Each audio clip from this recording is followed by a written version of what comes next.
Sa ibang balita, hindi dumalo sa pagdinig ng Senate Blue Ribbon Subcommittee sina Vice President Jejomar Binay at Makati City Mayor Junjun Binay. Kaugnay ng umano'y overpriced na Makati City Hall 2. Kine-question ng kampo ni Mayor Binay ang jurisdiksyon ng nasabing komite na magsagawa ng nasabing investigasyon. Si Sam Ramirez, ang ating tagapagbalita.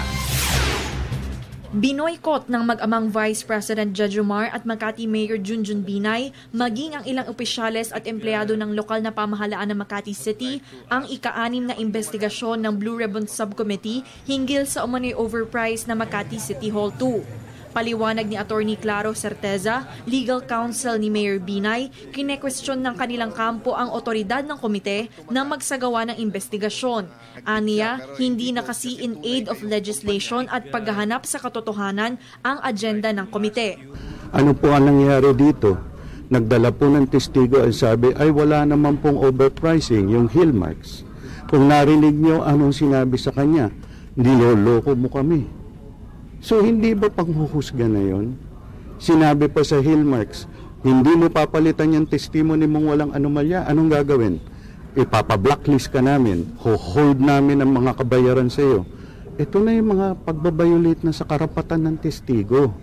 So in aid of legislation po ba ito? Gayunpaman, nagpatuloy ang investigasyon at sumalang ang 2 bagong testigo.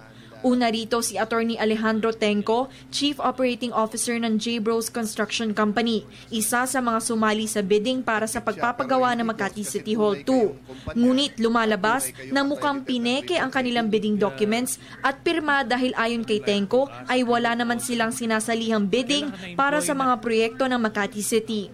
I would like to certify that from the time J-Bros Construction was established in October 1999 until present, J-Bros Construction never participated in, submitted a bid for, or purchased any bidding documents for any of the public biddings conducted by the local government unit of Makati City.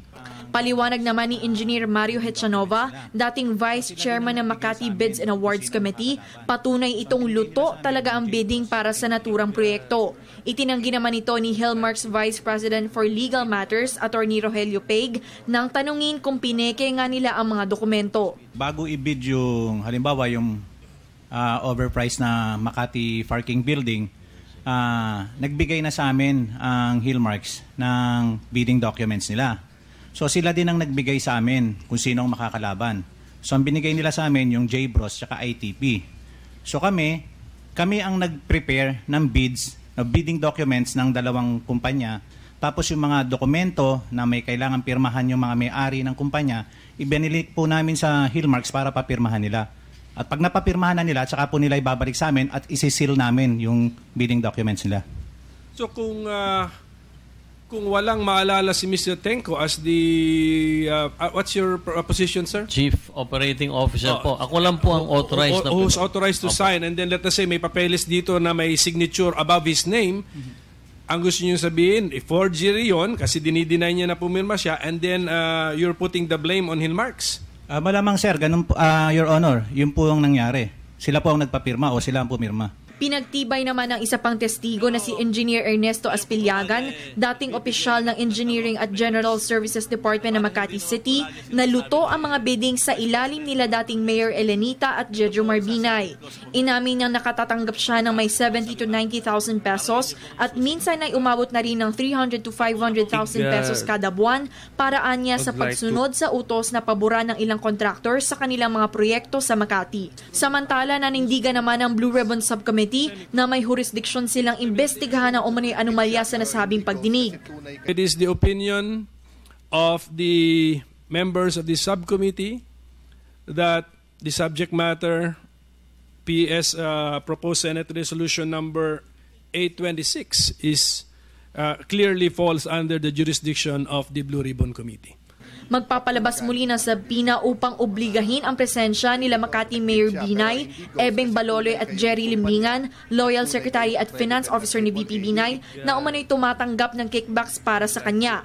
Pinapadalo din ang ilang empleyado ng Makati City Hall 2 para sa kanilang ika-7 pagdinig sa ika-2 ng Oktubre. Nagdesisyon naman ang komite na huwag nang mag-issue ng imbitasyon kay VP Binay dahil kategorikal ang kanyang sagot sa isang liham na hindi siya interesadong dumalo sa nasabing pagdinig. Para sa Telebisyon ng Bayan, Sam Ramirez.